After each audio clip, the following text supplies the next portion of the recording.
Good morning student, class 11th physics. हम read कर रहे हैं चैप्टर नंबर 5 और आज का हमारा टॉपिक है फोर्स। हम फोर्स से रिलेटेड आज इस वीडियो में देखेंगे डेफिनेशन, फॉर्मूला एंड टाइप्स।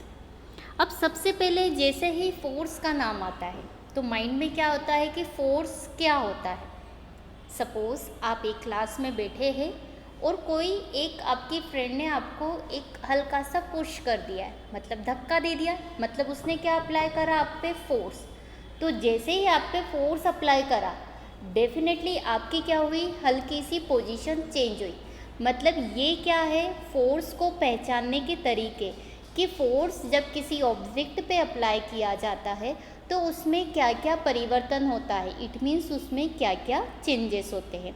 अब जैसे आप किसी होटल में गए या किसी बड़े ऑफिस में जाते हैं तो एक डोर या तो अंदर की तरफ जाता है या बाहर की तरफ, राइट। जब आप अंदर की तरफ एंटर होते हैं तो आप क्या करते हो, इसको पुश करते हैं, मतलब आपने एक फोर्स अप्लाई करा, तब आप कहाँ गए, अंदर ऑफिस में एंटर करा। लेकिन जब आप उसी डोर से बाहर आते हैं तो उस डोर को पुल मतलब खींचते हो, तब भी आपने क्या करा, फोर्स अप्लाई करा। मतलब फोर्स क्या होता है कि कोई भी ऑब्जेक्ट की क्या होती है, पोजीशन चेंज होती है। मतलब पोजीशन किसी भी ऑब्जेक्ट की कब चेंज हो सकती है, जब आप उस पर एज अ फोर्स अप्लाई करो। क्लियर। अब देख लेते basic difference, push and pull. Push, a force that moves an object away from another object. मतलब सपोज एक ऑब्जेक्ट है, राइट। अब आपने इसको फोर्सफुली पुश करा तो ये पोजीशन यहाँ हो गई, मतलब ये ऑब्जेक्ट आपकी डिस्टेंस से क्या हो गया, दूर हो गया। क्लियर। अगर कोई ऑब्जेक्ट है, आपने इसको पकड़ के अपनी ओर क्या करा, पुल कराई, मतलब खींचा, तो ये ऑब्जेक्ट कहाँ आ गया, आपके नियरेस्ट। मतलब a force that moves an object closer to another object. मतलब ये ऑब्जेक्ट क्या होता है, पुश करने पे दोनों ऑब्जेक्ट के बीच की डिस्टेंस बढ़ जाती है और पुल करने पे दोनों ऑब्जेक्ट के बीच की डिस्टेंस क्या हो जाती है, कम हो जाती है। Clear. Balance force, balance it means दोनों जगह से इक्वल फोर्स होना चाहिए, जैसा कि डायग्राम में आपको क्लियर है। क्लियर। रस्सी पकड़ प्रतियोगिता आपने डेफिनेटली कहीं ना कहीं स्कूल, कॉलेज या टीवी में देखी होगी। अगर दोनों तरफ से क्या होते हैं, नंबर ऑफ पर्सन्स इक्वल हो तो थोड़ी सी कठिनाई होती है कि कौन सी टीम विनर होगी। लेकिन जिन नंबर ऑफ मेंबर्स इक्वल होने के बाद जिस टीम ज़्यादा फोर्स अप्लाई करती है वो टीम क्या कहलाती है, विनर। तो एज इट इज़ जब दोनों तरफ नंबर ऑफ पर्सन्स इक्वल हो, नंबर ऑफ पर्सन इक्वल हो या दोनों तरफ का जो फोर्स हो इक्वल हो, वो क्या कहलाता है, बैलेंस फोर्स। लेकिन जैसा कि ये डायग्राम आपको दिखाई दे रहा है, इसमें एक तरफ जो लग रहा है फोर्स वो कम है और जो सेकंड तरफ लग रहा है वो फोर्स ज़्यादा है। क्यों ज़्यादा है, क्योंकि नंबर ऑफ पर्सन्स कितने हैं, 2 है। तो डेफिनेटली ये टीम विनर हो जाएगी। मतलब यहाँ फोर्स की क्वांटिटी कैसी है, ज़्यादा है। तो ये फोर्स कौन सा कहलाता है, अनबैलेंस। आई होप सो आपको क्लियर हो गया कि बैलेंस फोर्स और अनबैलेंस फोर्स में डिफरेंस क्या होता है। तो डेफिनेटली क्या होता है, a force which is having the same magnitude and opposite direction is known as the balance force. Definitely balance force के लिए क्या चाहिए, 2 opposite direction, right. 2 opposite direction चाहिए। Same as it is force acting on a object to cause a change in motion, this is called unbalance force. Now clear कि एक तो opposite direction चाहिए और दोनों का सेम मैग्नीट्यूड हो तो बैलेंस फोर्स, और सेम मैग्नीट्यूड न हो तो वो क्या कहलाता है, अनबैलेंस फोर्स।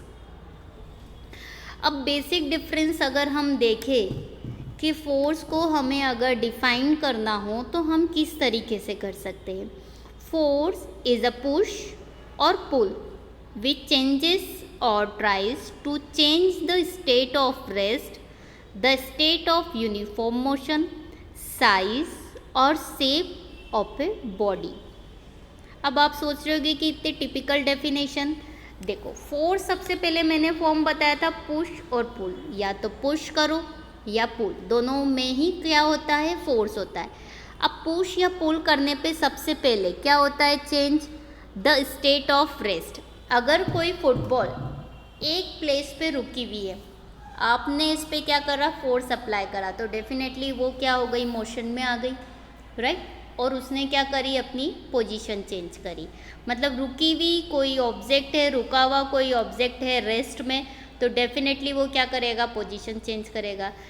या फिर अगर कोई फुटबॉल मूव कर रही है और आपने उसको रोक लिया है, तो मोशन करती हुई वस्तु को आपने क्या कर दिया है, रेस्ट की पोजीशन में डाल दिया, मतलब वो रुक गई फोर्स अप्लाई करके। मतलब अगर कोई वस्तु रेस्ट में है तो आप उसको मोशन में कर सकते हैं, अगर कोई वस्तु मोशन में है, मतलब कोई ऑब्जेक्ट मोशन में है, तो उसको काई में कर सकते हैं, रेस्ट में कर सकते हैं। मतलब दोनों को एक दूसरे के इसमें चेंज कर सकते हैं। सबसे पहले तो ये हो गया।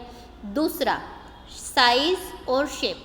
सपोज एक नॉर्मल प्लास्टिक की बॉल है, छोटे बच्चों की होती है, अगर आपने फोर्सफुली उसको दबाया तो डेफिनेटली उसके आकार में क्या होता है, परिवर्तन होता है, मतलब चेंज इन शेप हो जाता है, शेप में कुछ चेंजेस आते हैं। तो फोर्स अप्लाई करने पे एक तो पोजीशन चेंज होती है, दूसरा क्या चेंज होता है, उसका शेप और साइज दोनों चेंज हो जाते हैं। ये क्या है, हमारी बेसिक डेफिनेशन। और इसकी यूनिट क्या हो गई, it's SI unit is Newton and it's dimensional formula is mL/T-2 है। बल एक धक्का या खिंचाव है जो आराम की स्थिति, एक समान गति की स्थिति, आकार या शरीर के आकार को बदलने या बदलने की कोशिश करता है। शरीर इट मीन्स ऑब्जेक्ट की बात कर रहे हैं यहाँ पे। इसका एसआई मात्रक न्यूटन है और इसका विमीय सूत्र mL/T-2 है। अब सबसे पहले फोर्स को हमने कितनी कैटेगरी में डिवाइड करा है, 2। सबसे पहली कैटेगरी है कॉन्टैक्ट फोर्स। कॉन्टैक्ट मतलब जो डायरेक्ट हो, डायरेक्ट। कौन कौन से होते हैं contact force, frictional force, tensional force, spring force, normal force etcetera are the contact force. ये सारे क्या है, कॉन्टैक्ट फोर्स। अब जैसे हिंदी में देख लेते हैं, संपर्क बल, घर्षण बल, तनाव बल, स्प्रिंग बल और सामान्य बल, ये सारे क्या है, संपर्क बल।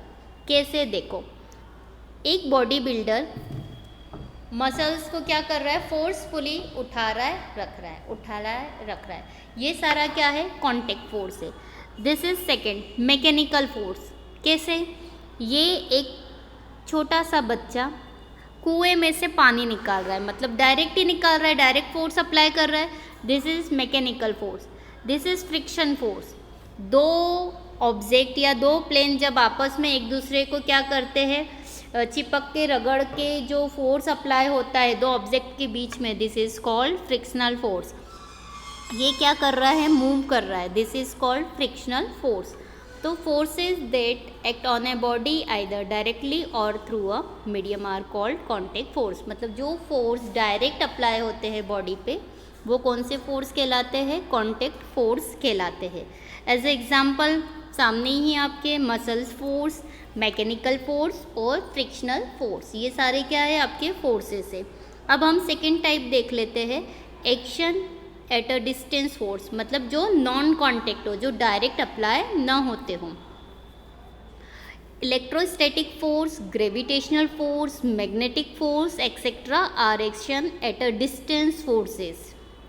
मतलब दूरी पर कार्यवाही बल, इलेक्ट्रोस्टैटिक बल, गुरुत्वाकर्षण बल, चुंबकीय बल आदि दूरी बल पर कार्यवाही होती है, right. Forces that act through spaces without making direct contact with the body are called non contact force. इसमें कभी भी बॉडी डायरेक्ट अप्लाई नहीं होती है, उसको हम बोलते हैं नॉन कॉन्टैक्ट फोर्स। जैसे कि सामने एग्जाम्पल है, ग्रेविटेशनल फोर्स। स्पेस में अगर कोई पर्सन या फिर कुछ स्पेस में से कोई ऑब्जेक्ट को हम थ्रो करते हैं, तो डेफिनेटली ग्रेविटेशनल फोर्स के कारण वो ऑब्जेक्ट कहाँ आता है, अर्थ की तरफ, राइट। या कोई वस्तु हमसे या कोई ऑब्जेक्ट गलती से छूट जाती है, हमने नहीं थ्रो करा है, गलती से छूट गई, तो डेफिनेटली कहाँ जाएगी वो? अर्थ पे। क्यों? क्योंकि ग्रेविटेशनल फोर्स अप्लाई होता है। हमने उस पर फोर्स लगाया है क्या? नहीं।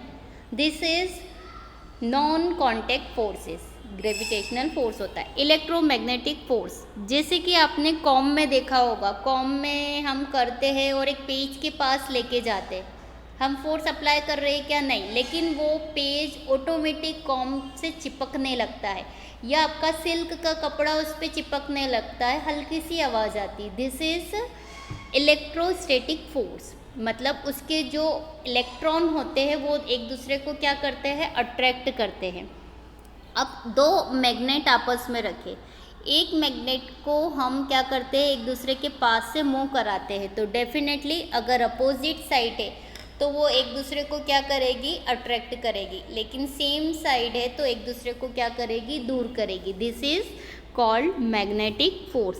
मतलब जो बॉडी से डायरेक्ट कनेक्ट होते हैं वो कॉन्टैक्ट फोर्स कहलाते हैं, और जो दूर दूर होते हैं ऑटोमेटिक डिस्टेंस मेंटेन करते हैं, this is non contact force कहलाते हैं। अब इम्पल्सिव फोर्स क्या होता है? Right, a force which act on a body for a short interval of time, जो कि बहुत कम समय के लिए होता है, and produce a large change in momentum is called an impulsive force. मतलब ऐसा फोर्स जो थोड़े समय के लिए अप्लाई होता है लेकिन बहुत बड़ा मेजर चेंजेस होता है उसके ऑब्जेक्ट में, उसको हम क्या बोलते हैं? Impulsive force. क्लियर? कि आपने एक थोड़ी सी देर के लिए, मतलब चंद सेकंड के लिए एक फोर्स अप्लाई करा, लेकिन उसमें होने वाला जो चेंजेस है वो बहुत बड़ा होता है, उसको हम बोलते हैं इम्पल्सिव फोर्स। हिंदी में होगा आवेगी बल। वह बल जो शरीर पर थोड़े समय के लिए, शरीर इट मीन्स ऑब्जेक्ट, आप चाहो तो इसको वस्तु भी लिख सकते हो, वह बल जो वस्तु पर थोड़े समय के अंतराल के लिए कार्य करता है और संवेग में बहुत बड़ा परिवर्तन उत्पन्न करता है, आवेगी बल कहलाता है। A force is a push और pull acting upon a body object as a result of its interaction with another object. मतलब एक बल किसी वस्तु पर किसी अन्य वस्तु के साथ बातचीत के परिणाम स्वरूप कार्य करने वाला एक धक्का या खिंचाव है। जैसा कि मैंने स्टार्टिंग में बताया था कि अगर कोई ऑब्जेक्ट को हम पुल या पुश करते हैं तो डेफिनेटली उसमें क्या होता है? एक वर्क की तरह ये काम करता है। इट मीन्स कि वो अपनी पोजीशन क्या करता है? चेंज करता है। अगर हम इसका फॉर्मूला देखें कि फॉर्मूला फॉर फोर्स क्या होगा, तो देखिए, सपोज फोर्स की डेफिनेशन, राइट, हमने किसी ऑब्जेक्ट पे क्या लगाया? फोर्स लगाया, राइट। फोर्स लगाने पे क्या क्या होता है? फोर्स किस पे लगा रहा है? ऑब्जेक्ट पे लगाया, तो डेफिनेटली उसमें मास होगा, जिसके कारण वो पोजीशन चेंज करता है, तो उसमें एक्सीलरेशन आ जाता है। This is called ma। The quantity of a force is expressed by the vector product of mass and acceleration. The equation or the formula for force can mathematically be expressed in the form of F equals to ma। ये क्या हो गया? Force का formula हो गया। What are the effect of force? Force apply करने के क्या क्या इफेक्ट होते हैं, क्या क्या चेंजेस होते हैं? देखिए, in physics motion is defined as the change in position with respect to time. Definitely वो क्या होती है? पोजीशन चेंज करती है, किसके रिस्पेक्ट में? टाइम के रिस्पेक्ट में। In simple words motion refer to the movement of a body. Definitely वो बॉडी क्या करती है? मूव करती है टाइम के रिस्पेक्ट में। Typically motion can either be describe as change in speed, change in direction. Suppose ये फुटबॉल अभी इस डायरेक्शन में डाल रही, फिर आपने फोर्स अप्लाई करा तो उसकी पोजीशन क्या हो गई? चेंज, और डायरेक्शन भी चेंज। हो सकता है कि अभी फुटबॉल की स्पीड कम हो, आपने ज़ोर से फोर्स अप्लाई करा, उसकी स्पीड बढ़ गई, तो डेफिनेटली क्या क्या चेंजेस हो सकते हैं? डायरेक्शन चेंज हो सकती है, स्पीड चेंज हो सकती है। तो ये सब क्या है? इफेक्ट है। The force has different effect and there are some of the them. और भी कैसे इफेक्ट होते हैं? Force can make a body that is at rest to move. अगर कोई ऑब्जेक्ट रुका हुआ है, एक जगह पे परमानेंट है, आपने उस पर फोर्स अप्लाई करा तो वो क्या हो गया? मोशन करने लग गया। It can stop a moving body और स्लो इट डाउन। अगर कोई ट्रेन चल रही है, आपने फोर्स लगा के उसको ब्रेक लगा दिया, फोर्स लगाया तो वो ट्रेन रुक गई, मतलब मोशन करता हुआ ऑब्जेक्ट को आप क्या कर सकते हो, रोक सकते हो या उसकी स्पीड को कम कर सकते हो। Now the third point is it can accelerate the speed of a moving body. अब डेफिनेटली कि जो स्पीड है किसी ऑब्जेक्ट की या बॉडी की, आप उसको कम ज़्यादा अपने अकॉर्डिंग कर सकते हैं। It can also change the direction of a moving body along with its speed, with its shape and size. Definitely starting में मैंने बताया था कि अगर कोई ऑब्जेक्ट पे, मूविंग करते हुए ऑब्जेक्ट पे भी अगर हम फोर्स अप्लाई करते हैं तो हम उसके शेप और साइज़ को क्या कर सकते हैं, चेंज कर सकते हैं। Thank you. तो आज की वीडियो में हमने यही देखा है कि फोर्स क्या होता है, कितने प्रकार के होते हैं, इट मीन्स उसके टाइप्स देखे, उसकी डेफिनेशन देखी, उसकी यूनिट देखी, उसके डायमेंशनल फार्मूले देखे, और हमने क्या देखा है कि उसके इफ़ेक्ट क्या क्या होते हैं, मतलब हम फोर्स को कैसे पहचान सकते हैं। Thank you.